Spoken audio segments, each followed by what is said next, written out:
테이크원은 믹스테이프 Take One for the Team이랑 녹색이념이라는 앨범으로 상당히 많은 힙합 팬들의 마음을 샀습니다.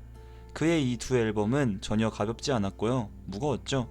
랩 실력도 출중했던 것은 물론 프로듀싱도 훌륭했고 앨범의 유기성, 메시지까지 좋아 힙합 팬들의 큰 사랑을 받았습니다. 물론 그의 음악적 특성상 호불호도 많이 갈렸지만요. 그랬던 테이크원이 녹색이념이라는 앨범을 2016년에 발매하고 그의 다음 정규 앨범의 제목을 밝혔습니다. 상업예술이라는 제목이죠. 그리고 그의 다른 음악에서도 이 상업예술에 대한 언급을 끝없이 드러내며 힙합 팬들은 기대를 할 수밖에 없게 되었습니다. 그리고 2021년 마침내 상업예술이 발매됩니다. 하지만 이 앨범이 발매된 후 수많은 힙합 팬들은 아쉬웠다는 목소리를 정말 많이 냈어요. 이 상업예술에 대한 안 좋은 평가가 더 많았다는 이야기이죠. 근데 반대로 일부 팬들은 이 앨범이 그렇게 나쁘지는 않은 작품이라고 주장하기도 합니다. 그렇다면 이 상업예술이라는 작품은 도대체 어떤 앨범일까요? 왜 이렇게 수많은 까들이 존재하고 빠들이 존재하고 까와 빠가 계속 싸울까요? 그리고 이 앨범에 대한 제 생각은 어떨까요? 오늘 한번 이야기해 보도록 하겠습니다. 우선 이 앨범의 유기성과 서사에 대한 이야기로 시작해 보도록 하죠. 상업예술이라는 작품은 테이크원의 개인적인 사랑 이야기가 녹아있는 작품입니다. 사랑이라는 주제는 사실 음악을 넘어선 모든 예술에서 가장 흔한 주제 중 하나이죠. 그래서 그 주제로 설득력을 가지기는 쉽지 않습니다. 하지만 그럼에도 테이크원은 사랑이라는 주제를 선택했고요. 그 주제로 일관되게 처음부터 끝까지 트랙을 끌고 갑니다. 이 앨범에서 가장 먼저 눈에 띄는 것은 지하철역의 이름으로 된 트랙 제목들인데요. 지하철을 타고 쭉 가듯 이 앨범의 서사도 순서대로 이어집니다. 그 과정을 거치며 테이크원의 심리적인 변화도 잘 묘사해내고 상황도 직접적으로 연출해냅니다.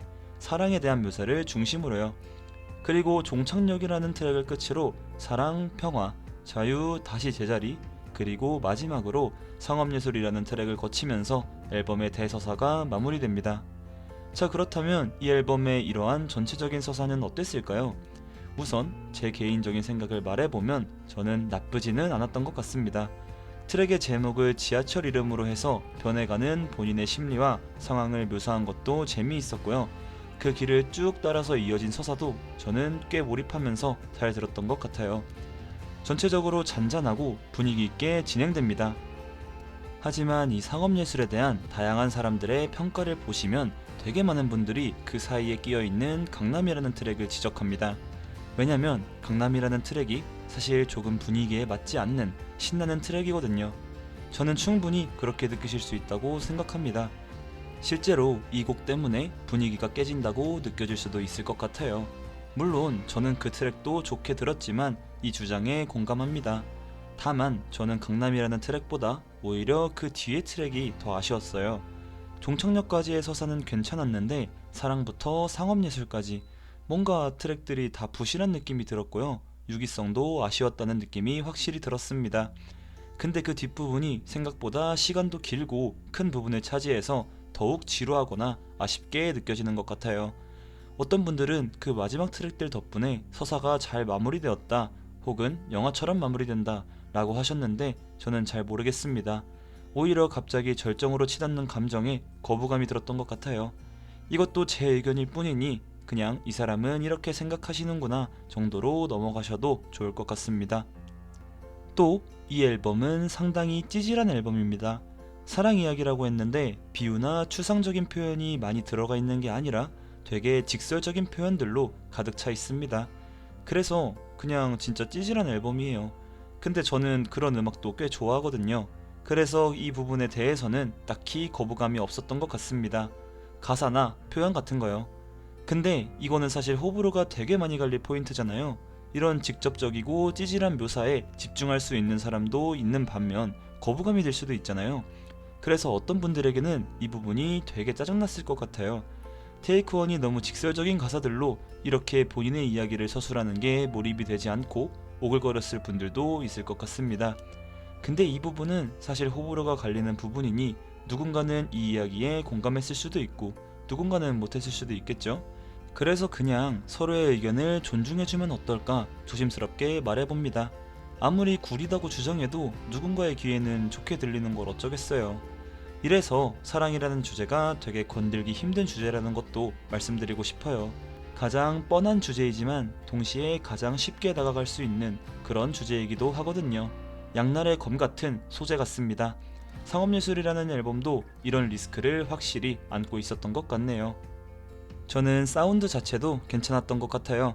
오케스트라 섹션이 있어서 꽤 지루하게 느껴질 수 있는 초중반부 트랙들도 개성이 조금씩 살아나 크게 심심하거나 그러지는 않았던 것 같고요. 다양한 색깔이 잘 드러난 것 같습니다.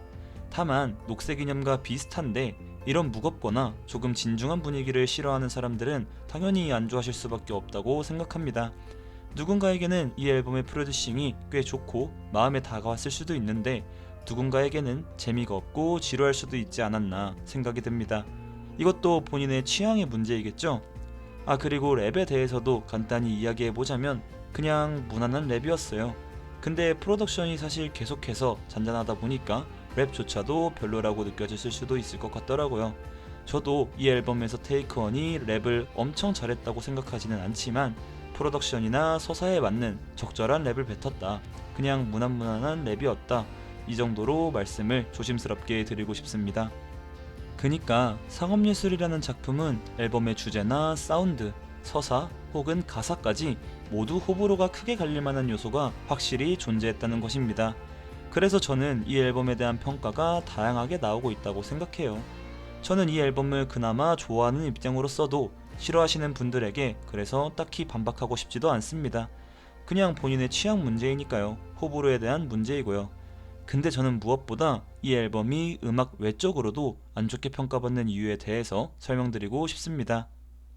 첫 번째로 홍대의 뮤직비디오인데요. 음악 자체로는 나쁘지 않았는데 홍대의 뮤직비디오를 보면 상당히 아쉽고 거부감이 들더라고요. 갑자기 분위기에 맞지 않는 키스씬이 나오고요. 정말로 왜 넣은지 잘 모르겠는 왕분장씬도 있습니다. 저로서는 이것들이 잘 와닿지 않았고 이상하다는 느낌을 받은 것 같습니다. 많은 다른 분들도 이렇게 똑같이 주장하고요. 두 번째로 상업예술에 대한 기대감을 테이크원 본인이 너무 심어주었다는 것입니다. 아까도 간단하게 말씀드렸는데 녹색 이념이 사실 되게 잘 뽑혔죠. 그래서 많은 팬들이 기대했습니다. 무엇보다 테이크원 본인이 상업예술이라는 작품에 대한 언급을 상당히 많이 했고요. 앨범 작업 기간도 길었기 때문에 기대를 많이 할 수밖에 없는 작품이지 않았나 생각이 됩니다. 그래서 이 앨범이 나왔을 때 기대감이 컸으니까 실망감도 확실히 더 커졌겠죠? 세 번째로 펀딩 이슈입니다. 이 앨범의 제작비 지원으로 텀블벅에서 펀딩을 받았는데요. 저도 그 펀딩을 했거든요. 저도 펀딩을 한 입장에서 말해보자면 펀딩금이 절대 적은 금액이 아니었습니다. 근데 그 펀딩 비용에 비해서 앨범의 퀄리티가 아쉬웠던 것 같고요. 펀딩 비용으로 받은 것도 딱히 없어서 뭔가 삥 뜯긴 느낌이 들지 않았나 싶습니다. 심지어 이후에 감독판이 나왔는데 펀딩한 사람들에게 메리트가 돌아간 것도 딱히 없었고요. 물론 음악 외적인 요소가 작품에 대한 평가에 영향을 주면 안 된다고 말하시는 분들도 있습니다. 그 논쟁은 일단 현재로서는 제쳐두고 이런 요소들을 생각해 보았을 때 분명히 테이크원의 상업예술에 부정적인 인식을 심은 것 같습니다. 그래서 전체적으로 집합해 보았을 때 이게 왜 호불호가 유독 심하게 갈리는 작품인지 아시겠죠? 찌질한 감성, 잔잔한 프로듀싱, 사랑을 소재로 한 다른 작품들과는 비교적으로 직설적인 가사들 등 상당히 많은 요소에서 호불호가 갈릴 것이라고 생각합니다. 저도 그저 한 명의 리스너로서 제 의견을 정리해 보겠습니다. 저는 찌질한 감성과 직설적인 가사도 은근 제 취향이고요. 프로듀싱도 괜찮았어서 서사의 몰입도 나쁘지 않게 했던 것 같아요. 다만 후반부 트랙들의 유기성, 서사나 제가 말씀드린 음악 외적인 것들까지 본다면 확실히 아쉬운 부분이 적지 않은 앨범이지 않았나 생각이 듭니다. 또 이 앨범이 약간 극단적인 평을 가진 앨범이잖아요. 누군가는 진짜 구린 앨범이라고 하고요. 누군가는 그 정도까진 아니다 라고 말합니다. 이 두 부류의 차이점은 분명합니다. 이 서사를 느끼는 것을 성공하면 상업예술의 매력이 보이는 것이고요. 반대로 이 서사를 한 번 싫어하게 되면 다른 부정적인 요소들이 같이 부각돼서 엄청 싫어하게 되는 거죠. 그래서 더욱 서로를 이해하지 못하기도 하고요. 유독 의견이 완전 반대로 치닫는 작품 중 하나인 것 같습니다. 심지어 이 상업예술의 빠와 까가 둘 다 극단적이잖아요. 그래서 더욱 서로에게 감정적으로 대응하기도 하는 것 같습니다. 제가 이 영상을 통해서 꼭 말씀드리고 싶은 점이 있습니다. 세상에는 다양한 음악이 있고요. 다양한 장르가 있고요. 당연히 호불호가 갈릴 수밖에 없습니다.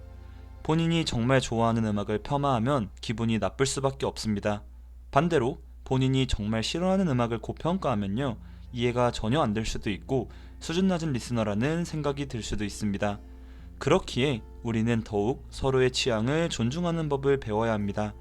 특히 상업예술 같은 호불호가 심하게 갈리는 케이스를 빌려서 더더욱 강력히 말씀드리고 싶습니다. 누군가는 상업예술을 직접적인 묘사와 서사가 매력적이었던 작품으로 인식하겠지만, 누군가는 오글거리고 재미없는 뻔한 앨범이라고 인식할 수도 있습니다. 누구의 말이 옳은 것도 아닙니다. 느꼈고 못 느꼈고의 차이니까요. 그냥 취향 차이일 뿐입니다. 절대적인 정답은 없습니다. 그렇기에 서로를 존중하는 법을 배워야겠죠. 이 상업예술이라는 작품이 딱 이 이야기에 걸맞는 작품이라고 생각합니다. 타인의 취향을 존중해야 본인의 취향도 존중받을 수 있답니다. 음악을 사랑하시는 분들이라면 이 마음을 꼭 가지고 음악을 들어주셨으면 좋겠습니다. 이런 마음을 가지고 상업예술을 한 번 더 바라봐 주셨으면 좋겠네요.